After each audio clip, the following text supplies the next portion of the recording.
बड़ी खुशी की बात है कि कल की इतनी अच्छी चर्चा के बाद आज फिर हम लोग चर्चा करने के लिए बैठे हैं। जी हाँ, और इधर एक दिन में जो नए सवाल तुम्हारे दिमाग में आए हों उनको भी पूछो या और चर्चा भी हम लोग करते हैं। बिल्कुल, क्योंकि ये कल जो इतनी अच्छी चर्चा हम लोग की हुई उससे मन में बहुत सी और जिज्ञासा हुई और ये लगा कि और इसके बारे में और कई और चीज़ें हैं जिसको जानना चाहिए।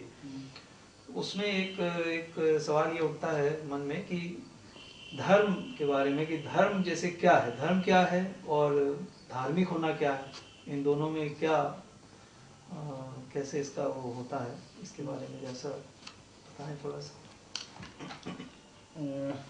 मैंने काफ़ी सोचा।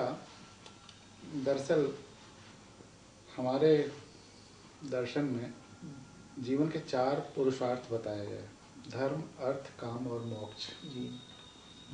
इसका अलग अलग अर्थ लोगों ने दिया। मैंने अपने चिंतन के बाद इन चारों के जो अर्थ मैं समझ सका हूँ, बिल्कुल जीवन में प्रैक्टिकल प्रयोग के रूप में, कहीं कोई चीज़ कल्पना नहीं करनी है।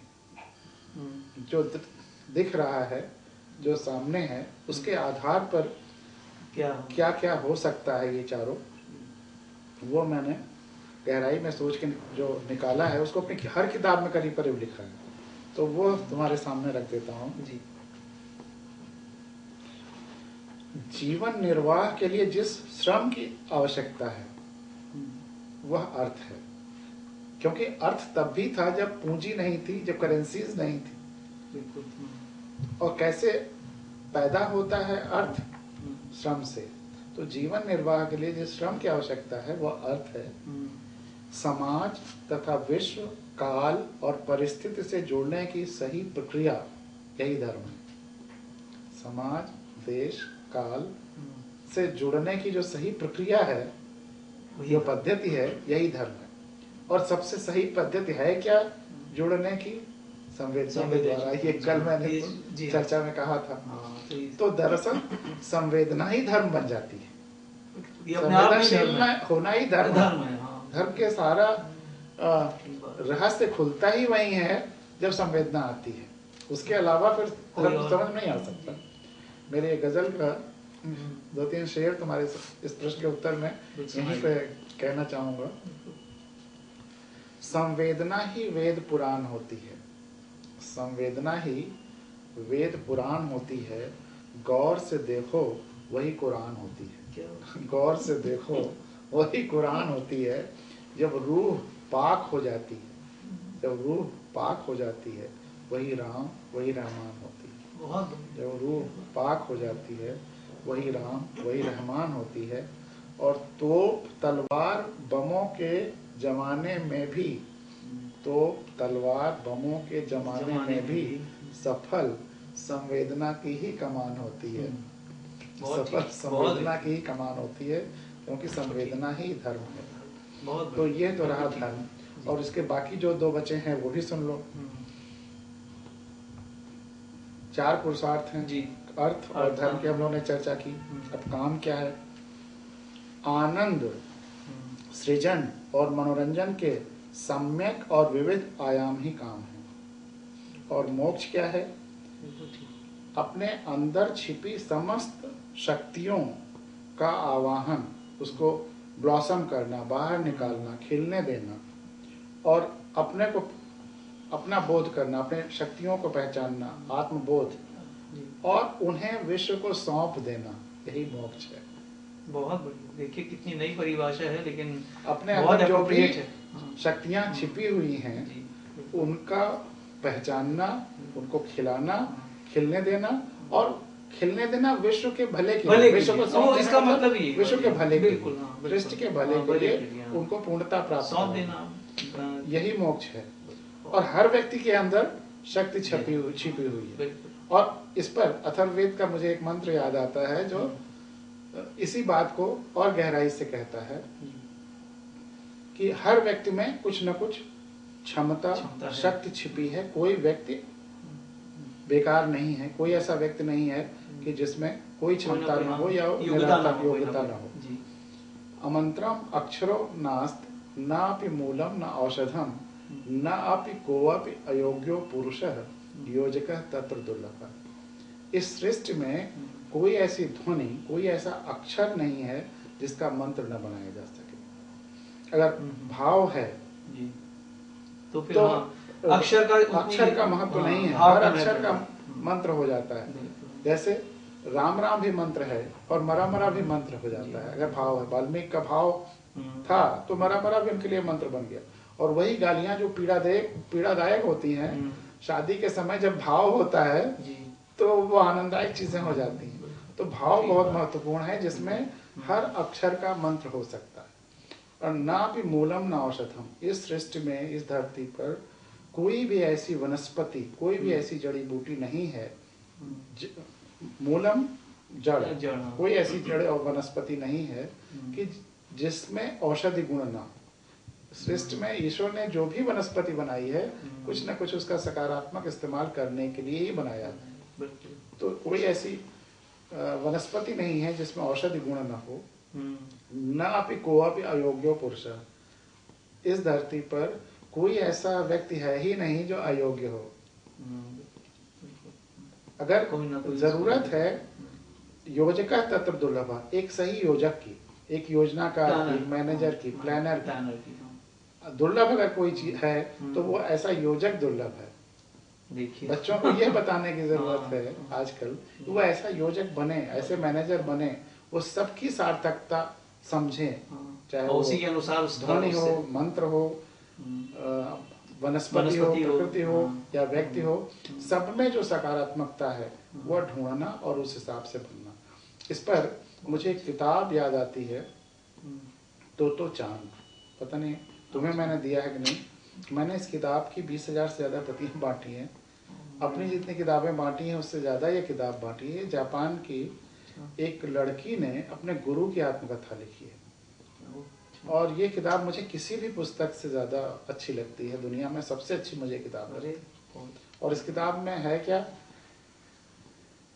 वो जो गुरु है वह सारे के सारे समाज के रिजेक्टेड बच्चे, जो त्यागे गए बच्चे हैं, उनको पढ़ाता है, जिनका दूसरे स्कूलों में दाखिला नहीं हो पाता या जो दूसरे स्कूलों से जो निकाल दिए गए हैं शैतानी या किसी और कारण से, या जिनके माता पिता किसी स्कूल में एडमिशन नहीं दिला पाते हैं, आर्थिक उसकी वजह से, आर्थिक वजह से, किसी वजह से, या जो बच्चे विकलांग हैं, उन सारे रिजेक्टेड बच्चों को ले करके वह पढ़ाता है। उसके पास ज्यादा संसाधन नहीं है, कहीं से मदद नहीं है, तो कभी ट्रेन की डिस्कार्डेड बोगी में, कभी पेड़ के नीचे पढ़ाता है उन बच्चों को। और मजे की बात यह है, रिकॉर्डेड हिस्ट्री है, कि उसके स्कूल से निकले हुए सारे के सारे बच्चे जापान में टॉप मोस्ट पोजीशंस पे पहुंचते हैं। एक भी बच्चा असफल नहीं होता है, अयोग्य नहीं होता है और श्रेष्ठतम स्थान पे पहुंचता है, शीर्ष पे पहुंचता है, क्योंकि वह टीचर इस बात का एग्जाम्पल है कि कोई बच्चा अयोग्य नहीं होता है। हम उसको फेल कर देते हैं, अयोग्य करार दे देते हैं, किसी उसमें गुण कोई और है, हम उसको न पहचान करके किसी और दूसरे गुण में टेस्ट लेते हैं, उसमें गुण में वो शायद उतना काबिलियत नहीं है उसकी, शायद दूसरों की मदद करने का उसका गुण है, लेकिन हम उसको जबरदस्ती फिजिक्स में या मैथमेटिक्स में अगर टेस्ट लेते हैं तो फेल हो जाता है, तो कहते हैं बच्चा ही फेल हो गया। बच्चा कोई फेल नहीं होता, ये सिस्टम फेल हो रहा है जो उसके गुण को नहीं पहचान करके गलत इम्तिहान ले रहा है। ये तो ऐसे ही है कि जैसे हम थर्मामीटर से हवा का दबाव नापना चाहें और न नाप पाए तो कहेंगे थर्मामीटर गलत है। तो ये हमारा कई जगह पे बच्चे नहीं फेल हो रहे हैं, सिस्टम फेल हो रहा है।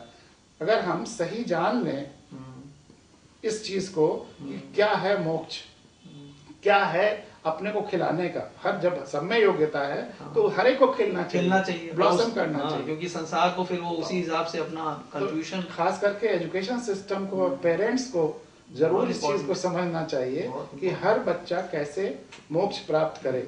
और मोक्ष मरने के बाद नहीं मिलता है, पता नहीं मरने के बाद क्या होता है। जीवन में अपनी संपूर्णता से खिल जाना, यही मोक्ष है। ईश्वर ने जिन शक्तियों के साथ भेजा है उन शक्तियों को खिला दे समाज के लिए, धरती के लिए, यही मोक्ष है। बहुत अच्छा। तो ये तो तुम्हारे पहले सवाल का जवाब रहा कि धर्म क्या है, बहुत क्लियर हुआ ये।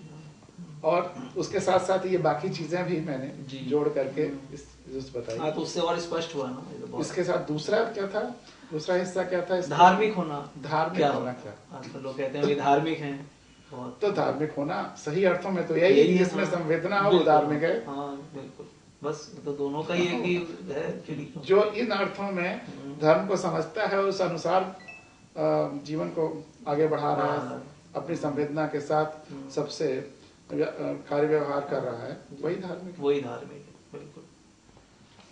आजकल के परिवेश में जैसे हम लोग को ये लगता है कि धार्मिक होने का मतलब ये है कि आदमी मंदिर जा रहा है, घंटी बजा रहा है, पूजा पाठ कर रहा है, तो ये धार्मिक होने का होना एक का जो कॉन्सेप्ट है आज के उसमें, और जो आपने अभी बताया था, इसके बारे में और थोड़ा स्पष्ट करें तो। मंदिर जाने में कोई बुराई नहीं है, या किसी भी पूजा स्थल में जाने में कोई बुराई नहीं है, अगर हम उस जगह पे जा करके हमारी संवेदना का विस्तार होता है तो उसमें कोई हर्जा नहीं। अगर हम मंदिर जा करके और दूसरे लोगों के बारे में, पूरी कम्युनिटी के बारे में, पूरे समाज के बारे में सोचने लगे तो उसमें बुराई नहीं है, लेकिन विस्तार होना चाहिए।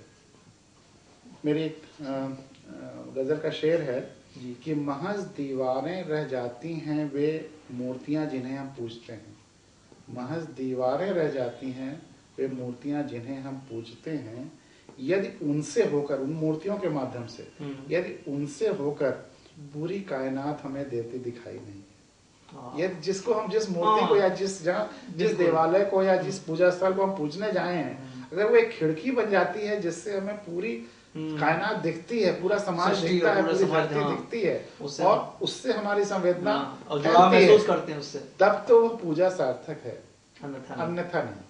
तो ये जरूरी है। और हमारी पूजा प्रकृति को या किसी को नुकसान देने के लिए नहीं होनी चाहिए।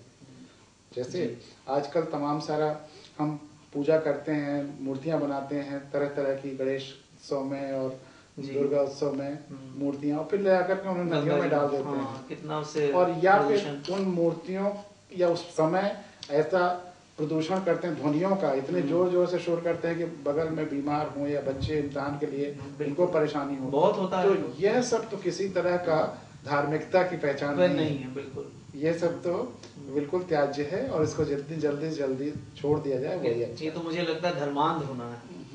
नहीं, धर्मांध क्यों कहें, अधर्म ही है, ये धर्म है ही नहीं। धर्मांध मतलब धर्म के लिए अंध, ये तो अधर्म के लिए अंध। हाँ, ये भी बात है। तो जहाँ हमारी संवेदना दूसरों से नहीं जुड़ती है, कट रही है, तो वो कहीं ना कहीं इसमें कमी है।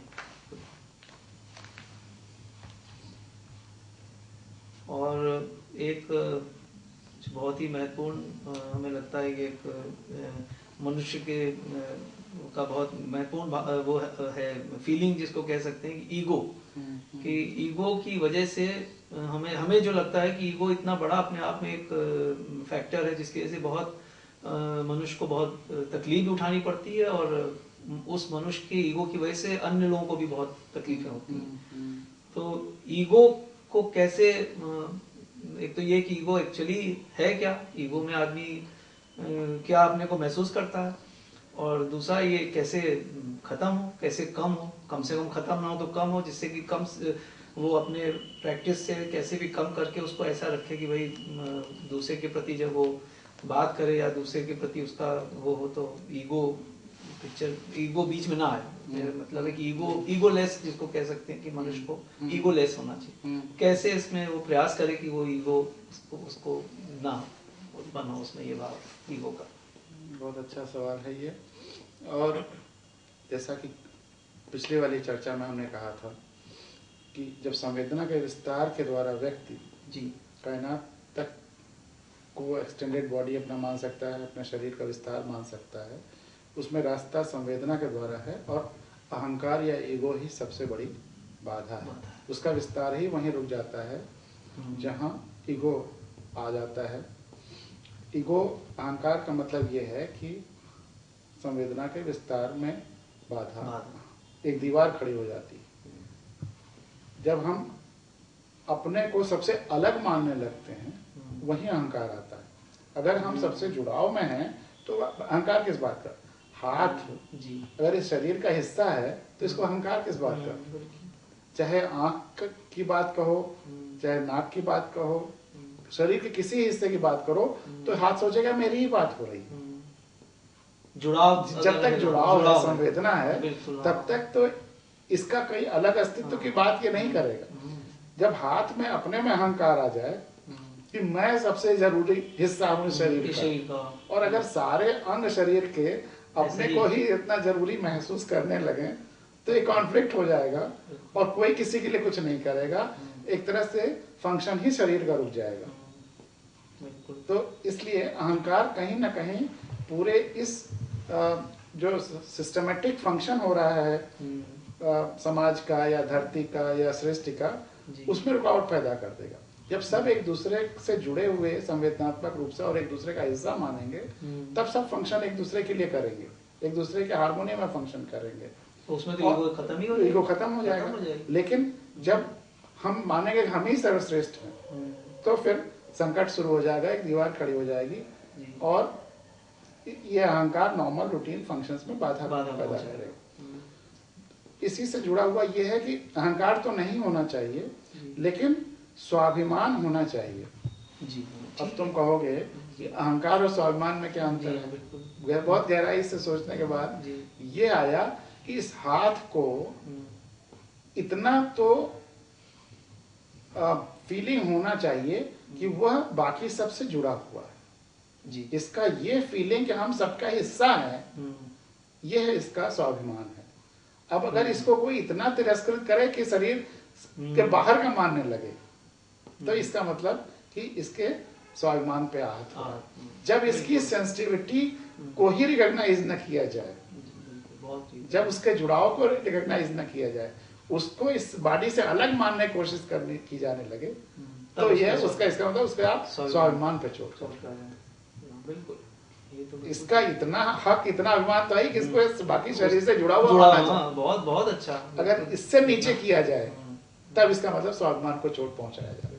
तो वहां पे इसको विरोध करना चाहिए।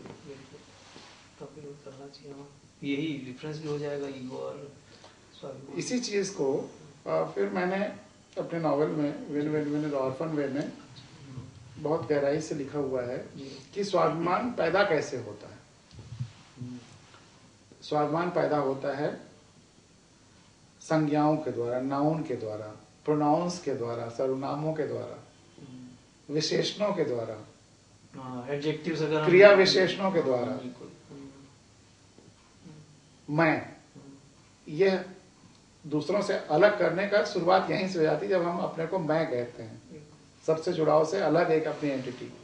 तुम या गिरीश या संजय, कहीं ना कहीं ये जो नाउंस या प्रोनाउंस हैं, संज्ञाएं या सर्वनाम हैं, वे हमें अहंकार पैदा करते हैं, अलगाव की फीलिंग पैदा करते हैं। आई की जो फीलिंग, और सब अलग हैं, गिरीश अलग है, या और सब अलग है, संजय अलग है। इनकी जरूरत है नाउन प्रोनाउन की, लेकिन वह अलगाव के लिए नहीं, आइडेंटिफिकेशन के लिए। बिल्कुल। लेकिन उस आइडेंटिफिकेशन से अलग अगर हम उनको अलगाव के लिए मान लें तो वह गलत है।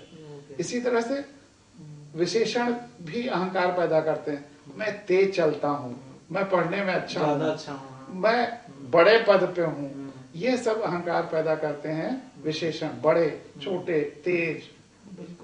दूसरा अहंकार क्रिया विशेषण, जैसे तेज ही क्रिया विशेषण है कि हम तेज चलते हैं या हम ज्यादा ताकतवर हैं। एक चीज है जो अहंकार से मुक्त है, वह है क्रिया, शुद्ध क्रिया।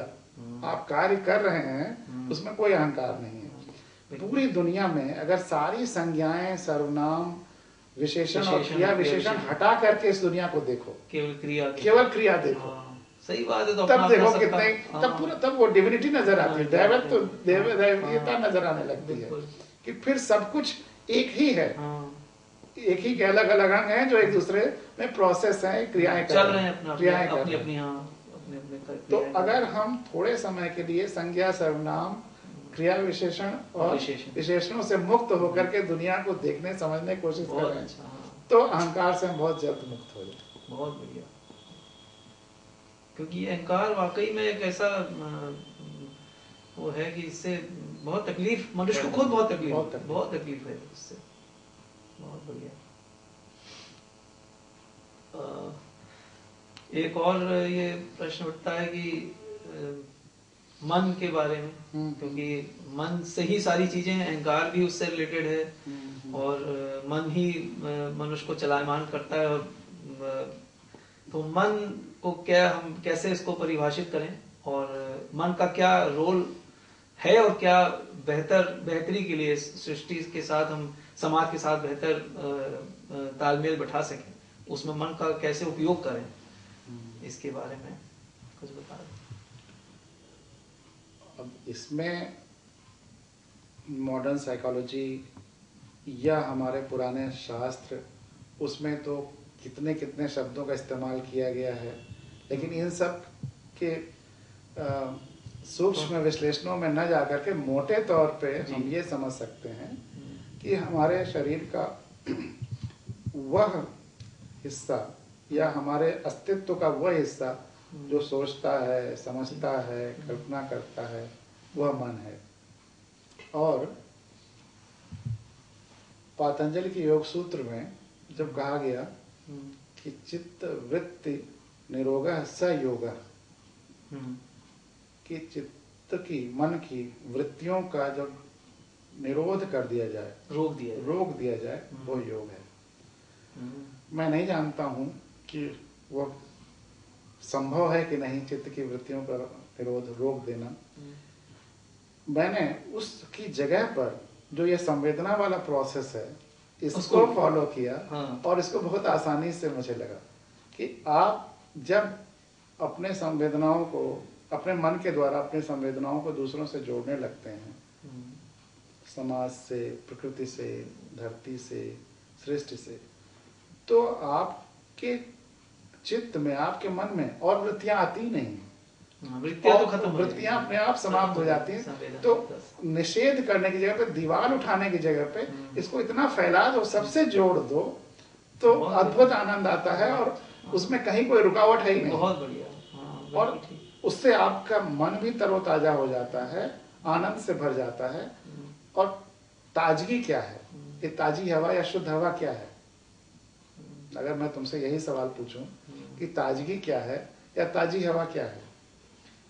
हाँ, जो इस कमरे में अगर बैठे रहो या इस कमरे को अगर 1 महीने बंद रखो तो इसकी हवा में घुटन हो जाएगी, ताजी नहीं रहेगी। वही उसके लिए क्या करोगे? खिड़की खोलोगे।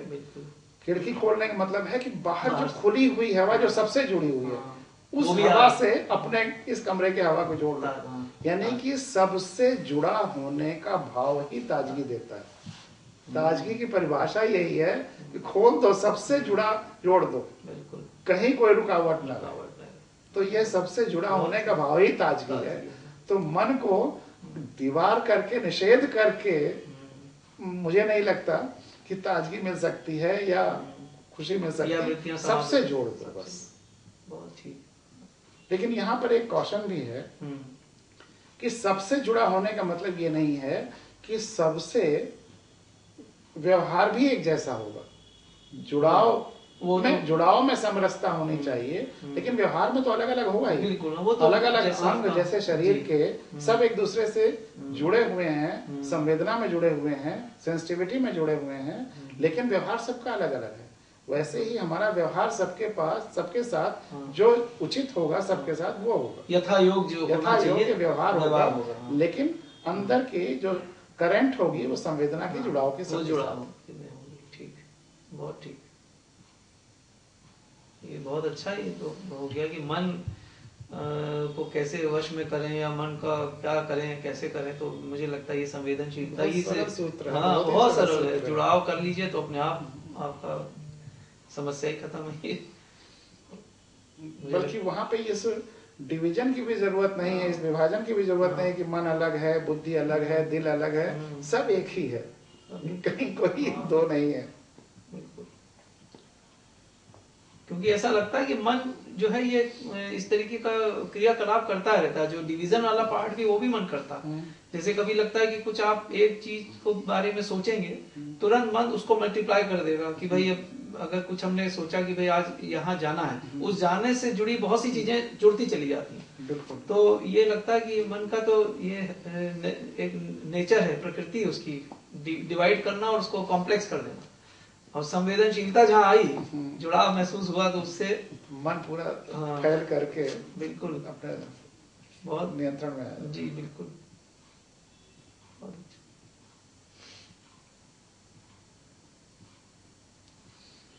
तुम कुछ पूछना चाह रहे हो? हाँ सर।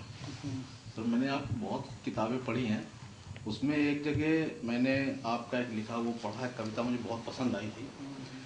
उसमें सर कि आपने कहा है कि वनवासी राम तो रावण को हरा देते हैं, जो बहुत ही मायावी है, तमाम ताकतें उसके पास हैं, लेकिन जब राम अयोध्या के राजा बनते हैं तो वो लौकुश से हार जाते हैं। सर ये कुछ बहुत अच्छे से मैंने समझ पाया, इस पे कुछ सर प्रकाश डालिए। बहुत, चूंकि सवाल उस कविता से जुड़ा हुआ तुमने पूछा, तो सबसे पहले तो वो कविता ही सुना दो। जी सर। क्योंकि बाकी लोगों ने नहीं सुना। जी, जी, जी सर। उसके बाद इस पे चर्चा करते हैं। वो जो हम लोगों ने संवेदना के विस्तार, संपूर्णता, संपूर्ण चिंतन की बात कही थी, ये कविता उसी भावभूमि पर है। कविता का शीर्षक है भविष्य का धर्म। बचेगा वनवासी ही, बचेगा आदिवासी ही, क्योंकि उसने प्रकृति को चुना है, ईश्वर को चुना है।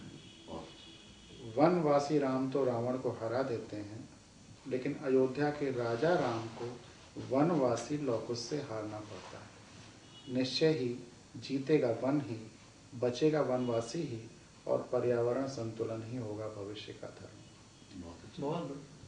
राम जब सबसे जुड़े हुए हैं, सारी प्रकृति से जुड़े हुए हैं, जब वह अयोध्या की राजगद्दी को छोड़ करके शून्य होकर के वन में रहते हैं, लेकिन भले ही उन्होंने सारे पोजीशन छोड़ दिए हैं, राज छोड़ दिया है, लेकिन उनकी संवेदना असीमित हो गई है।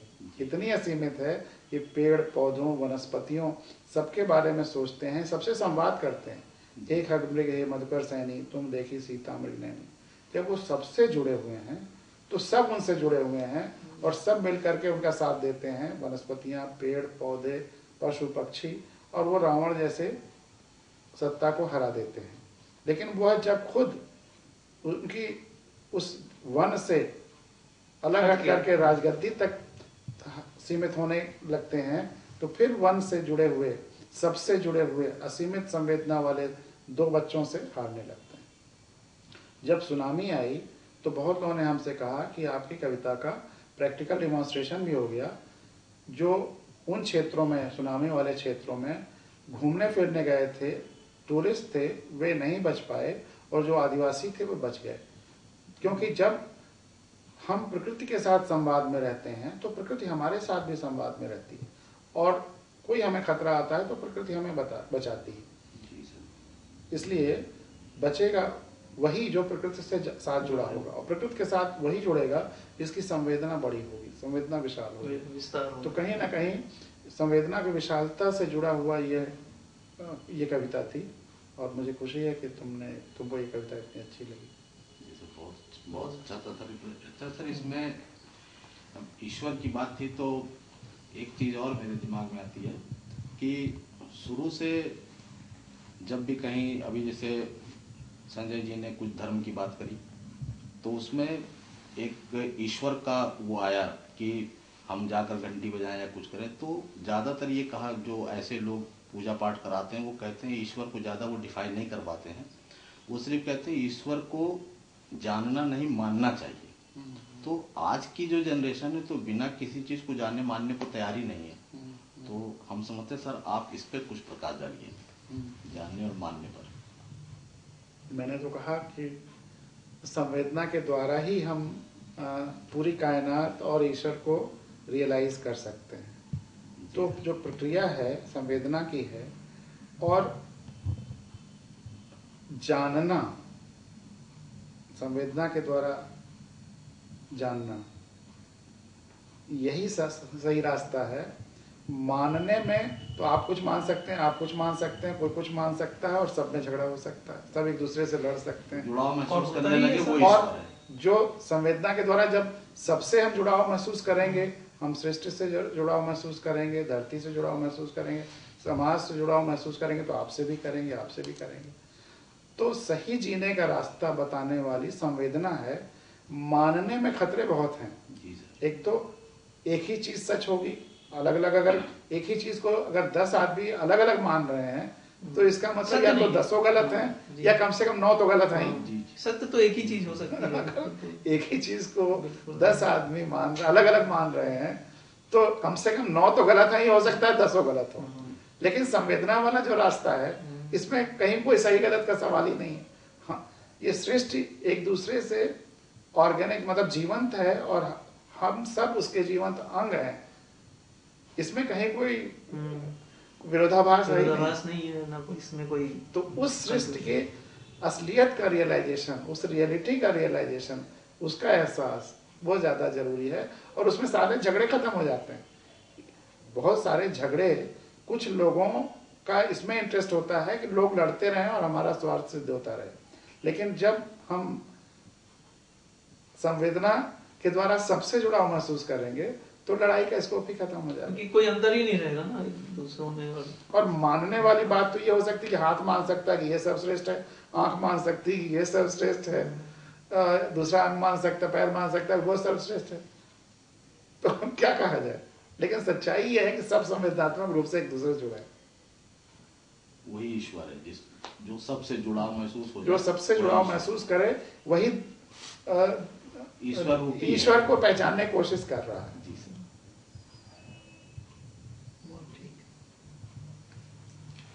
एक प्रश्न और है कि मैं तो बचपन से इसको सुन रहा हूँ, आपसे भी मैंने इसको सुना है कई जगह पर, जिसमें सर वो चींटी का संवेदना बताई गई है। तो उसमें था सर कि जब वो तोते का जब दाना फंस जाता है तो वो जा करके याचिका करता है बढ़ई से कि बढ़ई बढ़ई तू खूटा चीरो खूटा ना दिल दे दिल बिना जीव जाए, धिक्कार देता है उसको। दिल मतलब आपकी भाषा में शायद चना दाल का दाना।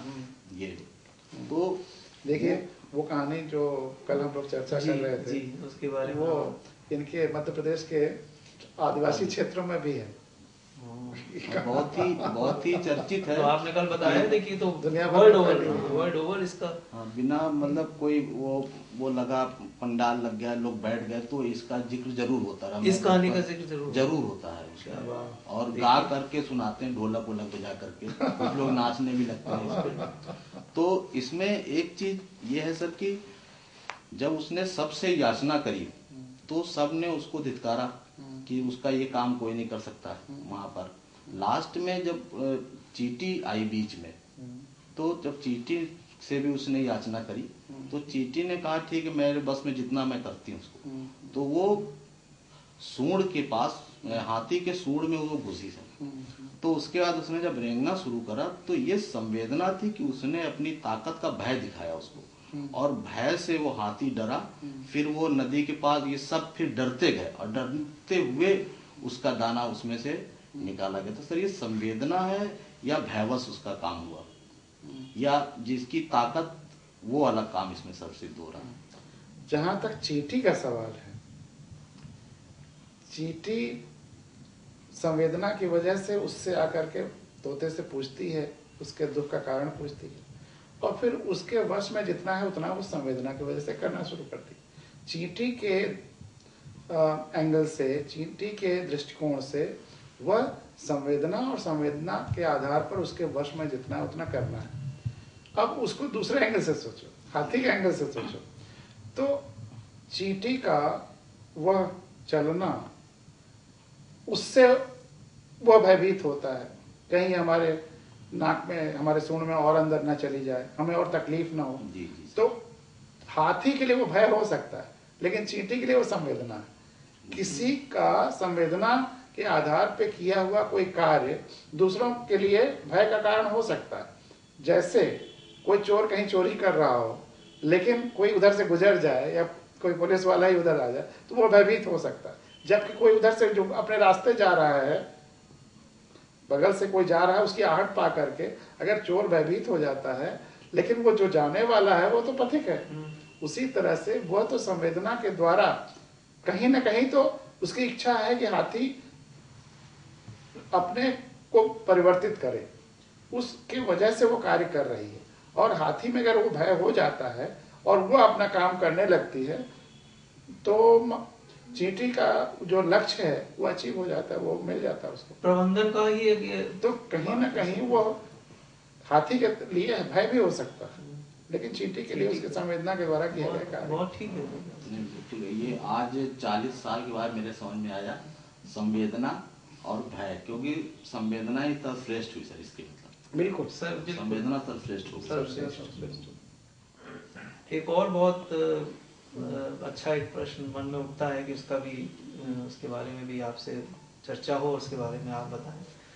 मनुष्य की जो सबसे बड़ी समस्या है इच्छाएं हैं। इच्छाएं इतनी अनंत हैं और इस अनंत इच्छाओं की वजह से मनुष्य हमेशा परेशानी में रहता है।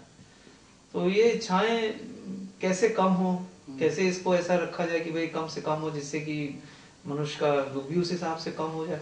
नहीं तो अनंत है और उसी में वो इच्छाओं की उसकी पूर्ण करने में, इच्छाओं को पूर्ण करने में जिंदगी निकल जाती है और परेशान भी रहता है।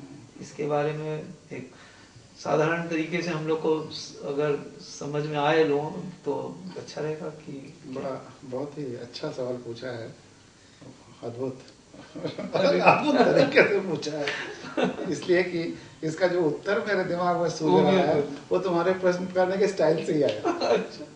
दरअसल हम लोग चर्चा कर रहे थे संवेदनाओं की जी। अगर संवेदनाओं और इच्छाओं का प्रोपोर्शन बिगड़ जाता है तो सारा संकट वहां खड़ा हो जाता है। अगर हमारी संवेदनाएं अनंत हैं और इच्छाएं भी अनंत हैं तो कोई संकट नहीं है। अब हम अगर चाहते हैं कि पूरी सृष्टि सुखी रहे, पूरी धरती सुखी रहे, पूरा समाज सुखी रहे, तो ये ऐसी इच्छा करना कोई दिक्कत नहीं। अगर हम सबसे जुड़े हुए हैं और हमारी ये इच्छा है, अनंत इच्छा है, तो कोई दुख नहीं है, हम उसमें कोशिश करेंगे जितना हमसे हो सकेगा।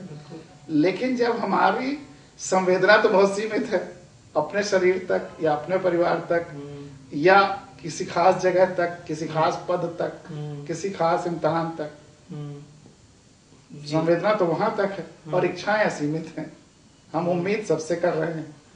तो जहां संवेदनाओं और इच्छाओं का संतुलन बिगड़ता है संकट वहां खड़ा होता है। बाकी इच्छाएं बुरी नहीं है, जैसे बहुत सारे लोग कहते हैं कि इच्छा न करो, इच्छा न करो। बहुत सारे लोगों के पास आप जाइए तो कहते हैं कि सबसे बड़ी गड़बड़ इच्छा है और इच्छा नहीं करनी चाहिए। लेकिन बाद में पता चलता है कि उनका असली मकसद आपसे कहने का ये है कि आप अपनी इच्छाएं तो मत करो, लेकिन उनकी इच्छा की पूर्ति के साधन बन जाओ। जीवन भर आप उनकी इच्छा की पूर्ति के साधन बने रहो। तो इस चक्र को भी समझना है। इच्छा क्यों कम करें? इच्छा के अनुरूप अपनी शक्ति को भी बढ़ाते रहें, उसका विस्तार करें। मेरा एक छोटी सी कविता है, हाइकू जापानी शैली की 3-3 लाइन की जो कविता है। अक्सर ये कहा जाता है कि सब कुछ स्वीकार लो तो सब कुछ दैवीय हो जाएगा, जो है यथास्थिति स्वीकार लो। इसको भाग्यवादी भी लोग कह देते हैं कि सब ईश्वर ने दिया है, जो भी हमारे आसपास है उसको ऐसे ही स्वीकार लो।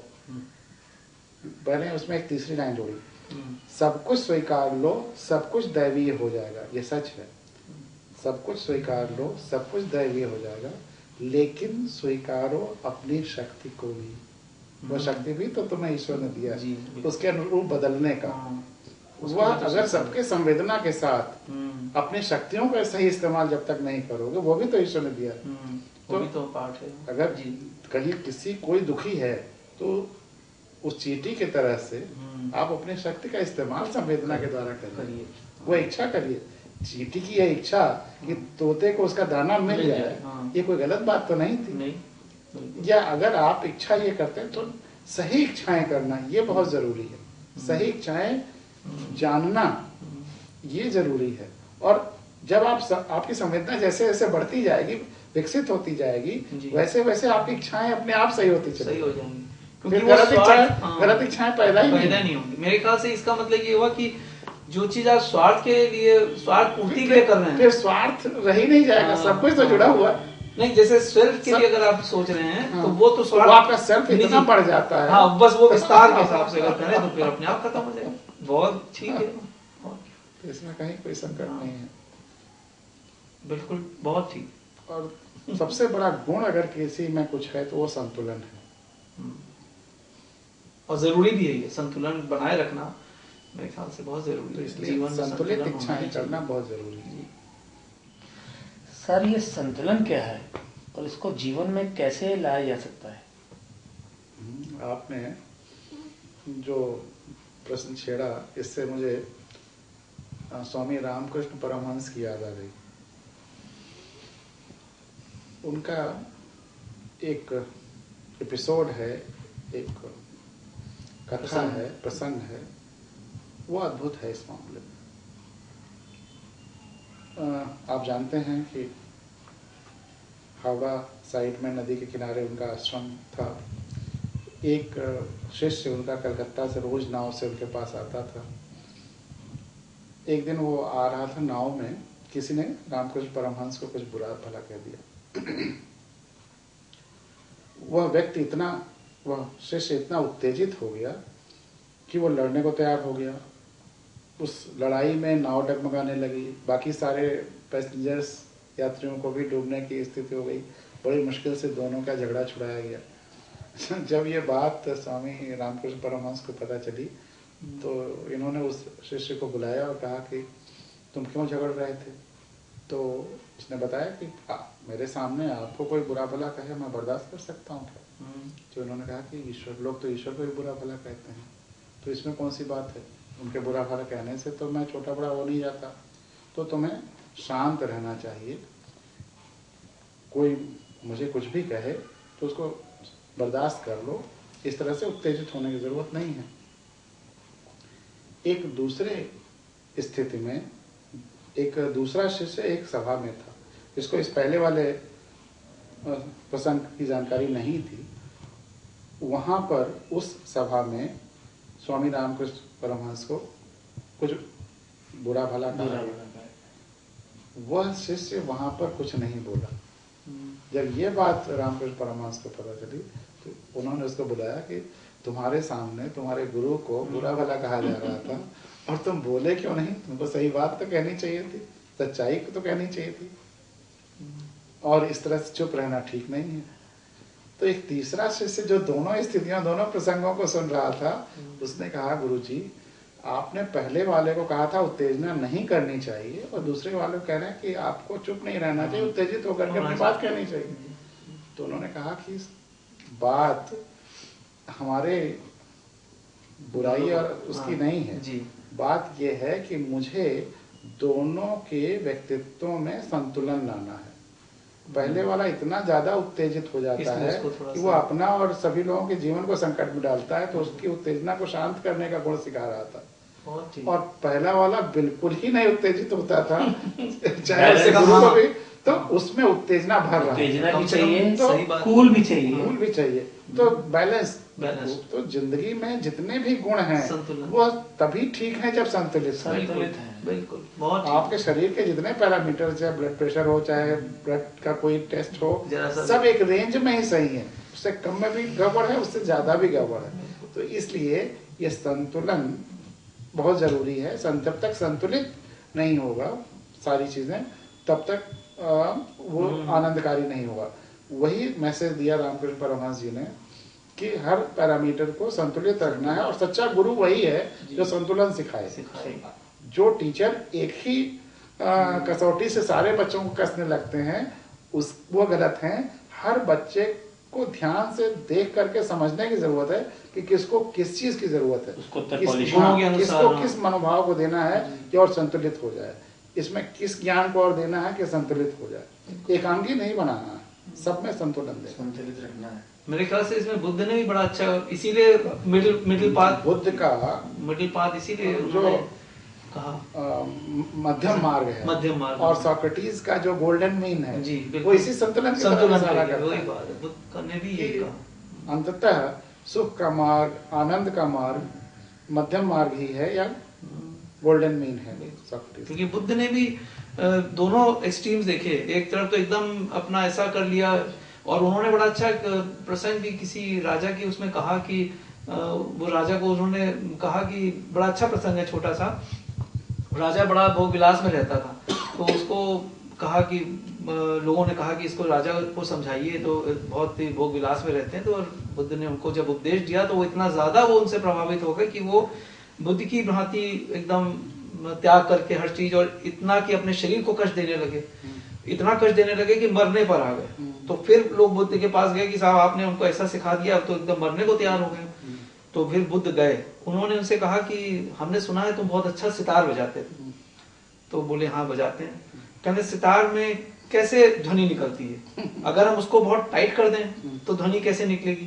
कहने लगे बहुत टाइट कर देंगे तो तार टूट जाएगा, ध्वनि निकलेगी नहीं, और अगर उसको बहुत लूज कर देंगे तो राजा ने कहा कि तब आवाज बहुत अजीब सी निकलेगी। तो क्या तरीका है कि इसकी आवाज तुम कैसे सही निकालते हो? कहा जो बीच का तार जब बीच में रहते हैं तब उसमें जो ध्वनि निकलती है वो असली, हाँ उसका असली ध्वनि जो है वही असली। तो वो संतुलन वाली बात उन्होंने कहा कि बस इससे तुम समझ। और ये जो संतुलन है ये सीधे सीधे संवेदना से भी जुड़ा हुआ है। अगर हम और किसी से जुड़ाव न महसूस करें, केवल अपने से जुड़ाव महसूस करें, या एक सीमित, तो हम एक्सट्रीम पे चले जाएंगे, चाहे इच्छाओं के मामले में या पोजीशंस के मामले में। लेकिन जैसे जैसे हमारी संवेदना का विस्तार होता चला जाएगा हम संतुलित होते चले। ये तो इसका तो बिल्कुल ट्रम्प कार्ड है ये चीज का। सही बात है। अगर ये है तो है न्यूट्रल होते चले जाएंगे, मतलब हम एक बिल्कुल कांटे पे आ जाएंगे। संतुलित का मतलब न्यूट्रल नहीं, दोनों पलड़े हमारे अगर बिल्कुल आ जाते हैं तो हम न्यूट्रल वर्ड में, न्यूट्रल का मतलब हो जाता है उदासीन। उदासीन नहीं, जीवंत रहेंगे लेकिन संतुलित रहेंगे। जैसे आपके शरीर के ब्लड प्रेशर भी नॉर्मल है और शुगर भी नॉर्मल है, जितने और जो भी पैरामीटर्स हैं ब्लड टेस्ट के सब नॉर्मल हैं, तो आप फिर उदासीन नहीं है, आप जीवंत हैं, स्वस्थ। तो संतुलन का मतलब स्वास्थ्य है। हाँ, ये बहुत अच्छा ठीक बात है। न्यूट्रल होना मतलब तो उदासीन हो गया, ये हमें मतलब ही नहीं, इंडिफरेंट हो गया। तो 5 शत्रु होते हैं कहा जाता है, काम, क्रोध, मद, लोभ और मोह। काम, क्रोध, मद तो समझ में आता है ये बहुत शत्रु हैं, काम, क्रोध और मद। लेकिन लोभ और मोह को मैं कुछ कम शत्रु मानता हूँ। आपके विचार से क्या है? ईश्वर ने इस धरती पर जो कुछ बनाया है कुछ भी गलत नहीं है, इसलिए कोई शत्रु नहीं है।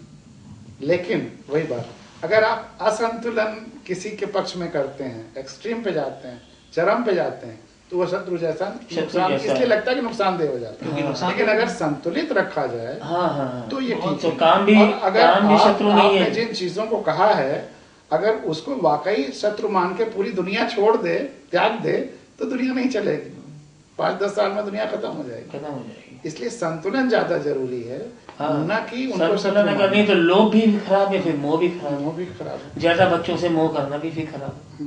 मतलब एक लिमिट तक उसको संतुलन उसमें भी होना चाहिए। बच्चों से इतना मोह हो कि हम अपना फर्ज उनके साथ करें, लेकिन इतना मोह हो कि हम पॉजेसिव हो जाएं या उनको उनकी स्वतंत्रता खत्म कर दें। इस पर मुझे फिर एक छोटा सा किस्सा याद आया, बहुत बढ़िया, बहुत प्यारा किस्सा है। एक क्लास की टीचर, छोटे क्लास की, 5वें 6ठे की मान लीजिए, वह एक दिन एक पका हुआ अंडा जिसमें से बच्चा बस निकलने वाला है वो लेकर के क्लास में आई और बच्चों को कहा कि बच्चों आज मैं डिमॉन्स्ट्रेट करूंगी कि इस अंडे से बच्चा कैसे निकलता है, 10-15 मिनट निकलेगा। सामने के टेबल पे रख दिया और बच्चों से कहा ध्यान से देखते रहो, बस अब कुछ ही मिनटों में वो बच्चा निकलने वाला, चूजा निकलने वाला है। इसी बीच प्रिंसिपल ने उसको बुला लिया कि कोई काम है। ये जाते हुए उसने कहा देखो बच्चों, मैं जा तो रही हूँ, अभी जल्दी लौट आऊंगी, लेकिन अंडे को देखते रहना, छेड़ना मत करना, छूना मत, कोई हरकत मत करना। और वो चली गई। उसको लौटने में देर हो गई, प्रिंसिपल से ज्यादा बातचीत कुछ हो गई होगी। जब आई तो देखा कि वो जो उससे बच्चा तो निकला चूजा, लेकिन वो तड़फड़ाते हुए मर रहा था। तो इसको बड़ा आश्चर्य हुआ। इसने बच्चों से कहा कि ऐसा तो हो नहीं सकता, राइप अंडे से, पके हुए अंडे से अगर बच्चा निकलने वाली स्थिति है तो अपने आप उसको कोई नुकसान नहीं हो सकता, वो मर नहीं सकता जब तक कि कुछ हादसा ना हो, कोई बाहरी छेड़छाड़। तो तुम लोगों ने किसी न किसी ने तो कुछ किया। शैतानी करी। शैतानी शब्द मत इस्तेमाल करिए, बच्चे हैं तो शैतानी। ये हमारा, हम बच्चों को यही शैतान बना देते हैं जब ये ब्रांडिंग कर देते हैं शैतान। आप बच्चों को बच्चे ही रहने सही। एडजेक्टिव्स का कम से कम जिंदगी में इस्तेमाल करिए, सही तो बहुत बात आनंद है। आएगा। हाँ बिल्कुल सही जा रहे हैं। तो छेड़खानी पर तुमने कुछ ना कुछ किया है। तो एक बच्चे ने कहा कि हाँ, जब ये अंडा निकल रहा था तो बहुत तड़फड़ा रहा था और मुझे लगा कि बहुत बेचैनी में है, तो इसलिए मैंने जरा सी जर्दी तोड़ दी ताकि ये बच्चा आसानी से निकले। तो उस टीचर ने कहा, देखा तुमने जिसको कहा था कि तुम उसको मदद कर रहे हो, हेल्प कर रहे हो, उस जर्दी को तोड़ करके या उसके संघर्ष को कम कर रहे हो, उसकी परेशानी को कम कर रहे हो, दरअसल तुमने उस काम को करके, उसकी मदद करके उसको मार दिया।